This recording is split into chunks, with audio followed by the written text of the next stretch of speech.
Oh, this is just my jobless twin, Lena said in a sugary voice, introducing me to her coworkers. She tried some tech idea, but you know how those things flop. She laughed, tugging me close like it was playful, but it felt like a trap. Don't worry, I'll always look after my poor little sister. My name is Mia Carter, I'm 29, and right now, I'm stuck at my parents' backyard for our family reunion while my twin sister parades me around like some kind of failure story. Lena had just been named vice president at her finance firm, Bennett Gray. Meanwhile, everyone thought I was mooching off her success. If only they knew. Mia's going through a rough patch, Lena went on, talking to her boss, Daniel Bennett. He gave me that same pitying look I always got at these things, but that's what sisters are for, right?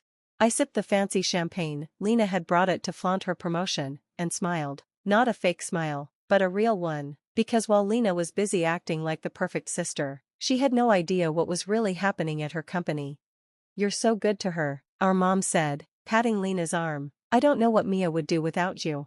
Dad grinned proudly. Lena was the golden child, the one who followed his footsteps into finance. Meanwhile, he thought I'd wasted my time on video games. That's what he called my software company when I started it 3 years ago. The company I sold last month. For $47 million. But nobody knew yet, except my lawyers and the tech giant that bought my cybersecurity program. The deal was still secret, set to be announced next quarter. I took another sip, remembering when Lena had offered to help me. She slid a $10,000 check across the table at a diner. Maybe this'll save you from total disaster, she'd said. I tore it up right in front of her. She wasn't mad about the money, she was furious I wouldn't let her hold it over my head forever. You'll regret this, she hissed, when you're broke and begging. Remember I tried to help. Now, as she worked the crowd, I thought about the email I got that morning. Lena's company had decided to install my security software next month. She had personally recommended it, without knowing it was mine. Mia, sweetie, Mom said, snapping me out of my thoughts. Lena mentioned there might be a junior job opening at her company. Wouldn't that be great? I glanced at Lena. She smiled like she was doing me a favor. Everyone starts at the bottom, sis. I'd be happy to guide you. She always knew how to seem generous while twisting the knife. After 29 years as her twin, she had it down to an art. Actually, I turned to see Aunt Claire walking toward me, holding 2 glasses of wine. She handed me one with a sly smile. Unlike the rest of the family, she said, I've never bought Lena's act. I'm not hiding, I said, taking a sip, just taking a break from being the family disappointment. She snorted, please, I saw your talk at the tech conference last month. It was brilliant. By the way, I doubt Lena has a clue. I nearly choked. You were there? I may be old, but I still read tech news. When I saw your name, I had to go. Your encryption work is revolutionary. She grinned at my shock. What, you think just because I'm your dad's sister, I must love finance too? I laughed, really laughed, for the first time all day. Aunt Claire, you're full of surprises. And so are you. I'm guessing the family doesn't know about the sale? I shook my head. How did you? I have friends in the business. Don't worry, I know it's still quiet. She patted my arm. But tell me, does Lena know her company just bought your software? Not yet, I smirked. She's the one who pushed for it. She thinks it'll be her big VP win, upgrading their security. Aunt Claire let out a delighted cackle. Oh, this is perfect. When's the announcement? Next quarter, I said, right after she takes all the credit for finding it. We both glanced at Lena, who was in the middle of the yard, preening in front of our parents. You know, Aunt Claire mused, your grandma would have loved this. She always said Lena was like your dad, all show, no depth. Dad has depth, I said weakly. He used to, before he cared more about looks. She sighed. Your grandma saw it happening, that's why she left her tech patents to me, not him. I gaped at her. She winked. We quiet ones stick together. Speaking of which. She pulled an envelope from her bag. This came to my office. You might want to read it before the day's over. Inside was a confidential letter from Bennett Gray's board. My hands trembled as I read it. Is this real? I whispered. Very. Daniel Bennett liked Lena's pitch about the security upgrade, but he's not dumb. He did some digging. Imagine his shock when he found out who really made the software. I read it again. The board wasn't just installing my tech, they wanted me as their chief technology officer. They'll announce it next week, Aunt Claire said. Thought you'd want to know before Lena does. I folded the letter carefully, heart racing. she's going to lose it. Oh, absolutely. Finding out her jobless sister is about to become her boss? Aunt Claire smirked. I wouldn't miss it for anything. Right on cue, Lena's voice cut across the yard. Mia, stop sulking and come celebrate properly. I tucked the letter into my pocket and straightened up. Duty calls. Give her hell, kid, Aunt Claire whispered. I walked back to the crowd, where Lena was raising her champagne. A toast, she announced, to family success. She turned to me with that fake sweet smile. And helping those who need a little guidance. The group cheered. I raised my glass, catching Daniel Bennett's eye across the circle. He gave me a small nod, and I bit back a grin. Speaking of guidance, Lena said, draping an arm over my shoulders, I have great news, Mia. I talked HR into making a spot just for you. Nothing fancy, but it's a start. Mom gasped. Dad beamed. The perfect family moment, the golden child lifting up her hopeless twin. I took a slow breath. The letter in my pocket burned, but not yet. Let her have this. Next week would be so much sweeter. Thanks, Lena, I said, lifting my glass higher, to new beginnings. She had no clue why I was smiling, but as I sipped my drink, I thought about the email I'd gotten, the one confirming the board meeting Monday morning. That meeting would change everything. Monday morning, I stood outside Bennett Gray's sleek office tower, watching executives stride through the doors. None of them knew today would flip the company upside down. My phone buzzed. A text from Lena. Don't forget our HR meeting at 11. Wear something professional, if you own anything decent. I smoothed my $3,000 suit and smirked. Lena always cared about labels. Meanwhile, I'd poured every dollar back into my company, wearing clothes that made her scoff. But today, I dressed for the job I was about to take. Mia. Daniel Bennett's voice echoed through the lobby as I walked in. He hurried over, grinning. Lena, waiting by reception, nearly dropped her coffee. Mia, what are you doing here? Our HR meeting isn't till 11. Change of plans, Daniel said cheerfully. Mia's needed in the boardroom. You too, Lena. Let's go. Lena's eyes darted between us as we rode the elevator up. She kept staring at me, probably wondering why her deadbeat sister was suddenly. You know, I said, ever since I started that tech project you loved to mock, you've been the one making me look stupid at family events, right in front of everyone. No, Lena, I corrected, you did that all by yourself. Do Mom and Dad know? She hissed. Not yet, but tomorrow's press release will clue them in. Lena grabbed my arm, her nails digging in like when we were kids and she was about to pin some disaster on me. You need to relax, I said, meeting her glare. First, this job? VP of Strategic Development. I don't report to my little sister. Technically, you're only 3 minutes older. And second, I pried her fingers off. I earned this. No family favors, no dad's connections, just me. Earned it? She let out a bitter laugh. You got lucky with some code. I spent years building relationships, playing the game, and now you've changed the rules. Just then, Daniel's voice cut through the tension as he appeared in the doorway, arms crossed. Lena, my office, now. I watched them walk away, torn between satisfaction and sadness. Lena always thought her way, the schmoozing, the image crafting, was the only path to success. She never understood that while she was busy climbing the ladder, I was building something that actually mattered. My phone buzzed. A text from Aunt Claire. Just saw the press draft. How's our queen of drama taking it? I typed back, exactly how you'd guess. Your parents called me. Apparently Lena phoned them sobbing about betrayal. I smirked. Aunt Claire never sugarcoated things, especially when it came to our family's theatrics. An hour later, Lena emerged from Daniel's office. Her usually flawless hair was mussed, her blazer wrinkled. She marched to her desk and started shoving belongings into her bag. Lena, I tried. Don't, she snapped, tossing a framed photo of her and Dad at graduation into her purse. The glass cracked. You won. Is that what you think this is?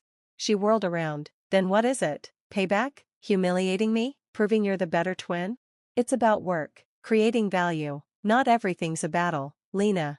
Easy to say when you're holding the trophy, she shot back, yanking her bag zipper shut. I quit. By the way, I won't work for my sister. As she stormed toward the door, I thought of all the times she'd belittled my dreams. Part of me wanted to let her go, let her pride burn, but another part remembered the girl who'd shared her Halloween candy with me, who'd whispered secrets under our blanket fort. The Harrison account, I called out. She froze. What about it? It's yours if you stay. You built that client relationship.